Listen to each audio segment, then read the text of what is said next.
Hi, everyone. Welcome to the Productivity Boosters and Stress Reducers podcast. I'm your host, Stephanie Heeb, and I can't thank you enough for listening in. Each episode, I will discuss a new tip or trick that will help you to live a productive and efficient life, professionally and personally. If you're ready to find your productivity rhythm, relieve stress, and meet your goals faster, then this is the podcast for you. This podcast is sponsored by Your Choice Concierge, created to make your life easier by providing flexible, hourly, personal, and professional assistance. Let us handle your busy tasks so you can focus on what's important. You can learn more about Your Choice Concierge by clicking the link in the description. This week's episode is all about the importance of sleep for productivity and stress management. I'll also be discussing some tips for improving your sleep quality.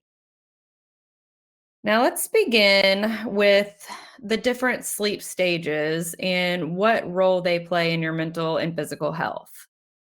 One stage is known as non-REM sleep, and this is the stage of sleep that is crucial for your physical recovery. The other stage is REM sleep. And that stage is essential for your mental rejuvenation and your emotional regulation. Have you ever tried to power through your work on little to no sleep? If so, you probably found yourself feeling sluggish, unfocused, and irritable. It's not fun, and it's also not productive. So, keep that in mind each night as you're debating whether or not it's time to go to bed. Even missing just a few hours of sleep each night can add up, leading to cognitive decline and reduced efficiency. Sleep deprivation is something we all experience at one point or another, but its long term effects can be serious. Sleep really does matter, it's a really big deal. It's essential for memory consolidation, it's essential for cognitive functioning, and it's essential for your decision making. It also helps the brain process and store information, which makes learning and problem solving more effective. It's a proven fact. Studies have actually shown that lack of sleep impairs your problem solving skills, it impairs your focus, and it impairs your creativity. And here's another fun fact. A study by the National Sleep Foundation actually found that people who sleep fewer than 6 hours a night perform similarly to those with a 0.1% blood alcohol level. So if you're getting less than 6 hours of sleep at night, you are essentially functioning like a legally drunk person. So, of course, this is going to enhance the struggle with attention span, impulse control, and logical reasoning, just like it would with an intoxicated person. So, it's clear there is a direct link between sleep and your performance. Not only can it affect your personal life, but it also has a big impact on your work performance. And it's actually a major factor in productivity loss across all types of industries. And it can be even more dangerous if you work in a place that requires quick reaction times or if a simple mistake could lead to a major workplace accident. Lack of sleep can also lead to increased stress levels, which can turn into a vicious cycle. Chronic stress increases your cortisol levels, and high cortisol disrupts your sleep patterns, which keeps your body in a heightened state of alertness. Obviously, this is going to make it harder for you to fall and stay asleep. It can be difficult to break this cycle because your lack of sleep is going to impair your ability to regulate your emotions, which, of course, makes you more reactive to stressors. And this is going to lead to increased anxiety and irritability. The only way to break this cycle is to achieve some deep sleep, some really good deep sleep. So, how do we do that? Luckily, there are things that we can do to help increase the chances of successful sleep habits. First, make sure you stick with a consistent sleep schedule. I know it's not always possible, but try your best to make sure you're going to bed and waking up around the same time every day, even on the weekends. The consistency will strengthen your body's internal clock, which will make it easier for you to fall asleep and wake up naturally. It also helps regulate your circadian rhythm, which will improve the quality of your sleep. Next, make sure to optimize your sleep environment. If you can invest in a comfortable mattress and pillows, do it. I would also suggest making sure that those mattresses, those pillows that you're looking at are good for the type of position of sleep that you prefer, like a side sleeper or if you sleep on your back. And you want to make sure that it has proper spinal alignment. It will also help if your sleep environment is cool, if you keep your bedroom cool, if you keep it dark and you keep it quiet. So you might want to look into blackout curtains, white noise machines, and cooling blankets to help you achieve this.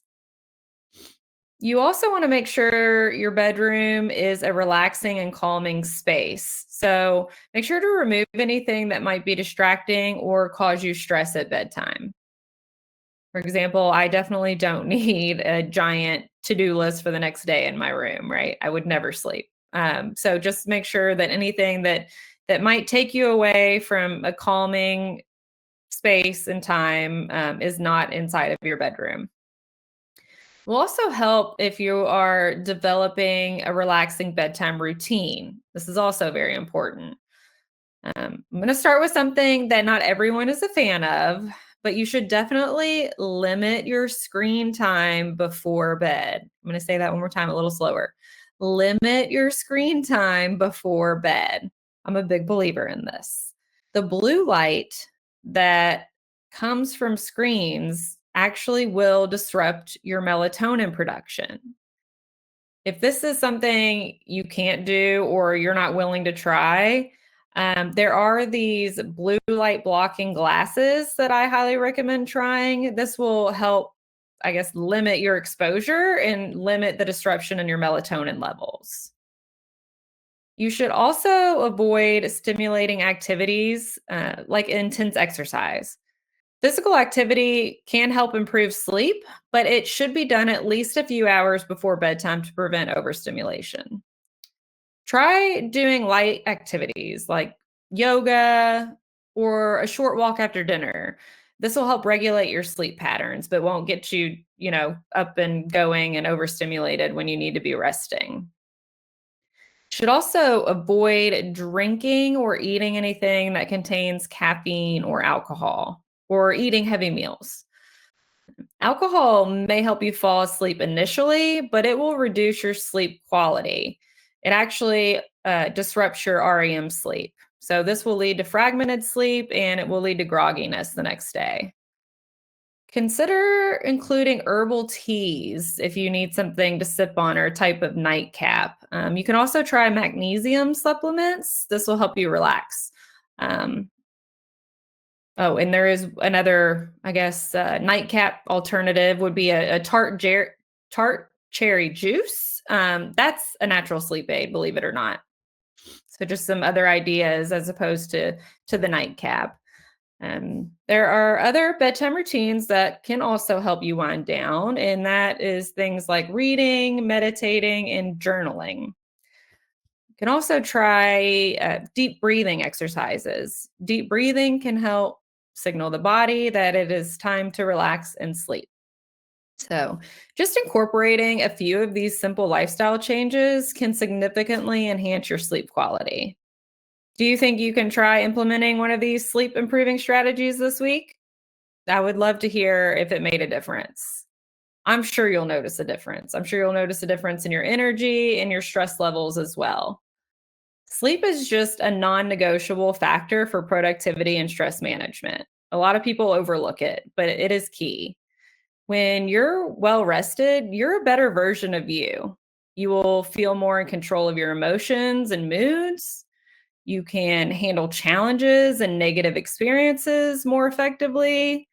You'll improve your problem-solving skills and productivity, and even your relationship with others will improve. Now, doesn't all that sound nice? I think so. Worth giving it a try, in my opinion.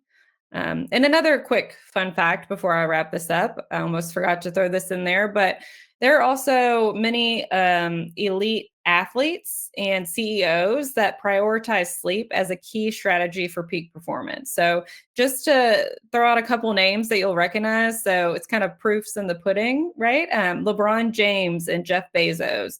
They are both vocal advocates for sleep hygiene, and they both emphasize its role in their sustained success and decision making. So, again, proof that it's important and that it can increase your success and productivity. So, just something to keep in mind. And also, just remember that great days start with great nights. That's all for this week's episode of Productivity Boosters and Stress Reducers. Be sure to check back soon for our next episode. I'll be discussing the importance of embracing imperfections. I'll dive into how perfectionism can hinder productivity and increase stress, plus discuss strategies for embracing that imperfection. If you want to learn more about the importance of sleep, have feedback about this episode, or a specific topic you'd like to hear about in the future, please email me at info@yourchoice-concierge.com. I'd love to hear from you. Make sure you also subscribe to the Your Choice Concierge YouTube channel, where you can find some examples of the tips and tricks I discuss on the show. Thanks again for listening. I'm Stephanie Heeb, and I hope you'll join me next time for more tips and tricks to live a productive and efficient life, professionally and personally. Have you considered starting your own podcast but haven't had the time? Check out Buzzsprout. They make launching and managing your podcast effortless. Trust me, if I can do it, anyone can. Clicking the Buzzsprout link in the description will let them know we sent you and get you a $20 Amazon gift card if you decide to sign up for a paid plan. Thanks again to our sponsor, Your Choice Concierge. Until next time, productive people.